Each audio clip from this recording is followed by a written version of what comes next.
तो दोस्तों स्वागत है मेरे चैनल पे।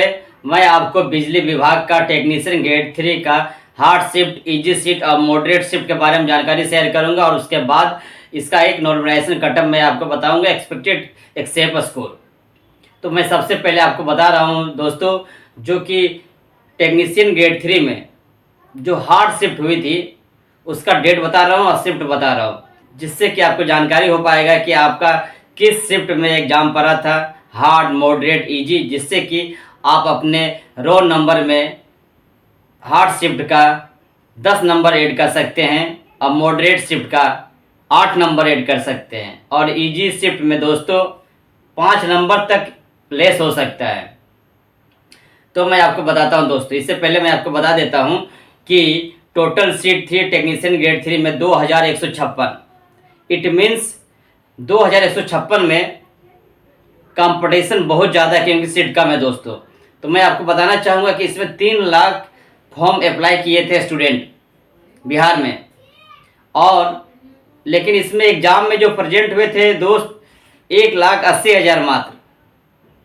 तो थोड़ी सी कंपटीशन कम हो गई छटनी होने के कारण। और उसके बाद जो मिनिमम क्वालिफिकेशन थी SC ST OBC सभी का, जो 40%, 30% और 25%, उसमें भी 60,000 स्टूडेंट डिसक्वालीफाई हो गए थे दोस्तों। तो आपका जो कंपटीशन है मात्र 80,000 स्टूडेंट के बीच में है। तो आप लोग का सिलेक्शन ले जा बहुत ही इजी हो जाएगा इसके बाद 80,000 स्टूडेंट में। तो मैं आपको डायरेक्ट बता रहा हूँ हार्ड शिफ्ट का डेट। तो दोस्तों मैं हार्ड शिफ्ट के बारे में जानकारी दे रहा हूँ, उससे पहले मैं आपको बता देता हूँ हार्ड शिफ्ट में आपका 10 से 15 नंबर तक इंक्रीज हो सकता है नंबर, क्योंकि JEC का रिजल्ट में वैसा ही हुआ है, किसी किसी का 10 से 15 नंबर इंक्रीज हो गया है। तो फ्रेंड्स मैं आपको बता रहा हूँ हार्ड शिफ्ट में सबसे पहला डेट है 11 जुलाई। 11 जुलाई का डेट में थर्ड शिफ्ट जो हुआ था एग्जाम, वो हार्ड शिफ्ट हुई थी दोस्तों। ये रही स्क्रीन पर, मैं आपको सारी जानकारी शेयर कर रहा हूँ, आप देख सकते हैं जिनका जिनका जो शिफ्ट है वो मैच कर सकते हैं दोस्तों। तो मैं आपको बताता हूँ 11 जुलाई का थर्ड शिफ्ट वो हार्ड में थी। उसके बाद 12 जुलाई का सेकेंड शिफ्ट, ये भी हार्ड शिफ्ट थी दोस्तों। और उसके बाद 13 जुलाई का सेकेंड और थर्ड शिफ्ट हार्ड में थी 13 जुलाई के बाद। अब आते हैं हम 14 जुलाई। तो 14 जुलाई का जो सेकेंड और थर्ड शिफ्ट वो हार्ड थी दोस्तों। उसके बाद मैं आपको बताता हूँ, आप स्क्रीन पे देख सकते हैं 15 जुलाई का फर्स्ट और थर्ड शिफ्ट हार्ड थी। उसके बाद 16 जुलाई का फर्स्ट शिफ्ट, सेकेंड शिफ्ट और थर्ड शिफ्ट, ये भी हार्ड शिफ्ट में थी। तीनों शिफ्ट इसका हार्ड था 16 जुलाई का। उसके बाद 17 जुलाई का सेकेंड शिफ्ट दोस्तों, ये भी हार्ड शिफ्ट थी। उसके बाद 18 जुलाई का सेकेंड और थर्ड, दोनों शिफ्ट हार्ड में काउंट होती है। इट मीन्स आपका जो स्कोर है 10 से 15 नंबर इंक्रीज होंगे दोस्तों। उसके बाद 19 जुलाई का सेकेंड शिफ्ट हार्ड में थी और 20 जुलाई का थर्ड शिफ्ट, ये शिफ्ट सभी हार्ड में थी दोस्तों। तो जिनका जिनका हार्ड शिफ्ट में एग्जाम हुआ है वो आप मैच कर लीजिए, उनका स्कोर 10 से 15 नंबर इंक्रीज हो सकती है, क्योंकि JEC का रिजल्ट में वैसा ही हुआ था दोस्तों। इस कारण से मैं आपको बता रहा हूँ। तो फ्रेंड्स मैं आपको अब बिजली विभाग का मॉडरेट शिफ्ट बता रहा हूँ। मॉडरेट शिफ्ट में आपका स्कोर 8 नंबर तक इंक्रीज हो सकती है। तो मैं आपको उसका डेट बता रहा हूँ शिफ्ट वाइज में। तो सबसे पहले 11 जुलाई का सेकेंड शिफ्ट मॉडरेट थी। उसके बाद 12 जुलाई का थर्ड शिफ्ट, ये भी मॉडरेट में थी। उसके बाद 13 जुलाई का फर्स्ट शिफ्ट, उसके बाद 14 जुलाई का फर्स्ट शिफ्ट और 15 जुलाई का सेकेंड शिफ्ट, मॉडरेट शिफ्ट के बारे में बता रहा हूँ। उसके बाद 17 जुलाई का आप स्क्रीन पर देख सकते हैं, 17 जुलाई का फर्स्ट और थर्ड शिफ्ट, ये भी मॉडरेट थी। और उसके बाद 18 जुलाई का फर्स्ट शिफ्ट और इसके बाद 19 जुलाई का फर्स्ट शिफ्ट और थर्ड शिफ्ट दोनों थी, ये सभी मॉडरेट। उसके बाद 20 जुलाई का फर्स्ट और सेकेंड शिफ्ट है दोस्तों मॉडरेट। और उसके बाद 22 जुलाई का सेकेंड शिफ्ट और थर्ड शिफ्ट मॉडरेट में थी, थोड़ी सी टफ थी। और उसके बाद लास्ट 21 जुलाई का थर्ड शिफ्ट। मैंने जितना जितना आपको मॉडरेट शिफ्ट बताया हूँ दोस्तों, आप देख लीजिए स्क्रीन पर, ये है मॉडरेट शिफ्ट। इसमें आपका 8 नंबर इंक्रीज होगा दोस्तों। तो जिनका जिनका स्कोर मान लीजिए अगर जिनका जिनका 60 आया है तो उसमें आप 8 नंबर ऐड कर सकते हैं दोस्तों, जिससे कि आपका सिलेक्शन का प्रोबेबिलिटी बढ़ सकती है और आप रिजल्ट का वेट कर सकते हैं। क्योंकि इजी शिफ्ट में क्वेश्चन इजी आने के कारण नॉर्मलाइजेशन प्रोसेस किया जा रहा है।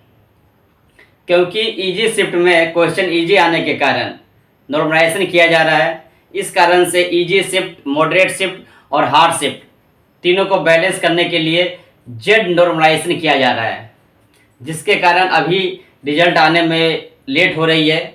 और दोस्तों आपका जो रिजल्ट आएगा दुर्गा पूजा के बाद ही अब आपका रिजल्ट पब्लिश होगा। 6 तारीख के बाद आचार संहिता लागू हो जाएगा, चूँकि बिहार में इलेक्शन है इस कारण से। तो आपका जो रिजल्ट है 1 से 3 अक्टूबर के बीच में आने की संभावना है दोस्तों।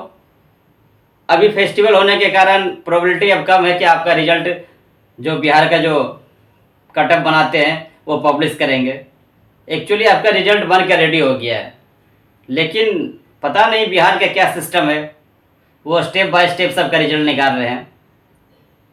तो थोड़ा सा वेट कर लीजिए। और मैं अब आपको बताता हूँ इसका इजी शिफ्ट में क्वेश्चन थोड़ी सी इजी आई थी दोस्तों, इस कारण से कट ऑफ थोड़ी सी हाई जा रही है।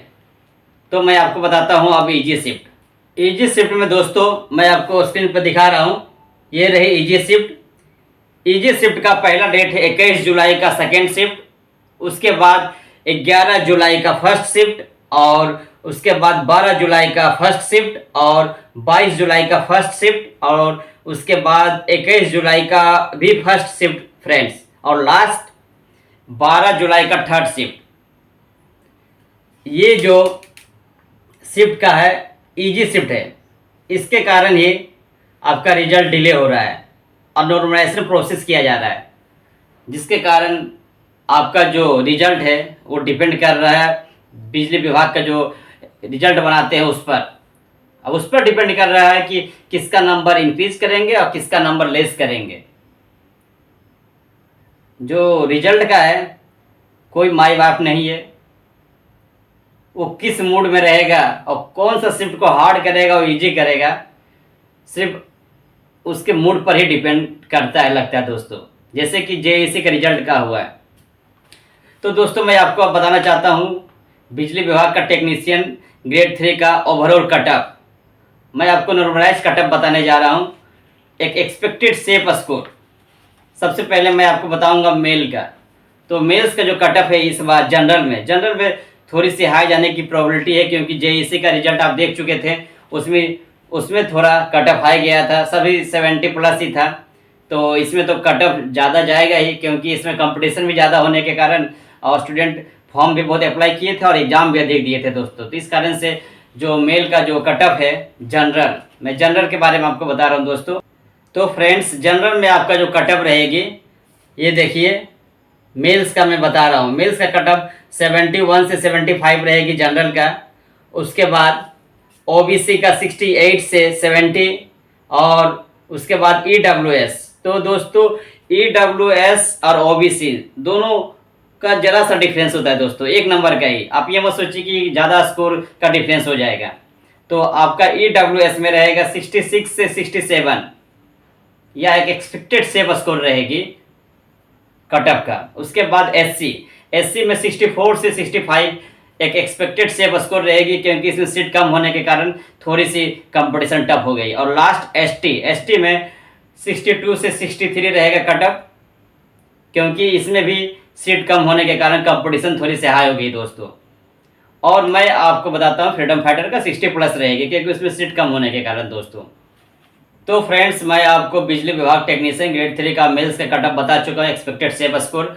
और अब मैं गर्ल्स का बताने जा रहा हूँ एक्सपेक्टेड सेफ स्कोर। तो इसमें थोड़ी सी 2-4 नंबर का डिफरेंस रहेगा दोस्तों। तो इस बार फीमेल लोग का 35% डोमिसाइल लागू होने के कारण ज़्यादातर जॉब बिहार में रहने वाले गर्ल्स लोग का ही होगा इस बार, और जो अदर स्टेट से हैं वो जनरल में फाइट करेंगे दोस्तों। तो मैं गर्ल्स का आपको कटअप बता रहा हूँ जनरल में। तो जनरल में कटअप रहेगी 68 से 70 के बीच में, आप देख सकते हैं। यह एक एक्सपेक्टेड सेफ स्कोर है। उसके बाद ओबीसी का रहेगा 66 से 68 के बीच में गर्ल्स का। और ईडब्ल्यूएस में आप रखिए 1-2 नंबर का डिफरेंस, तो 64 से 66 रहेगी ईडब्ल्यूएस का गर्ल्स का एक्सपेक्टेड सेफ स्कोर। उसके बाद एससी का रहेगा 62 से 64 के बीच में, क्योंकि इसमें सीट कम होने के कारण फ्रेंड्स। और लास्ट एसटी में रहेगा 60 से 61 के बीच में एक्सपेक्टेड सेफ स्कोर गर्ल्स लोगों का। और जिनका जिनका हमारे एक्सपेक्टेड सेफ स्कोर से मैच करता है वो लोग अपना डीबी डॉक्यूमेंट रेडी कर लीजिए, क्योंकि डॉक्यूमेंट प्रोसीजर में बहुत कम टाइम देंगे आप लोग को डॉक्यूमेंट को रेडी करने के लिए फ्रेंड्स।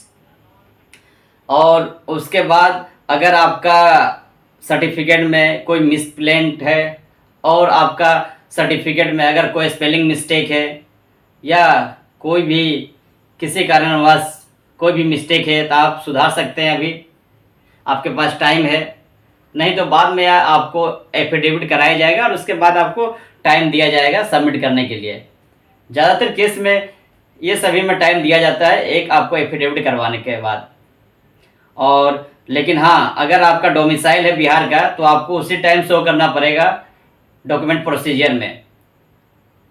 और जैसे कि जो जो अपना कैटेगरी में आते हैं आप अपना कैटेगरी का डोमिसाइल SC ST सभी कंप्लीट करके रखें लेटेस्ट, जिससे कि आपको कोई भी दिक्कत नहीं होगी डॉक्यूमेंट प्रोसीजर में फ्रेंड्स। और आपका रिजल्ट जो है 2 से 3 अक्टूबर तक आपका रिजल्ट आने की पूरी संभावना है। तो दोस्तों मेरा वीडियो अगर अच्छा लगा तो लाइक करें, शेयर करें, सब्सक्राइब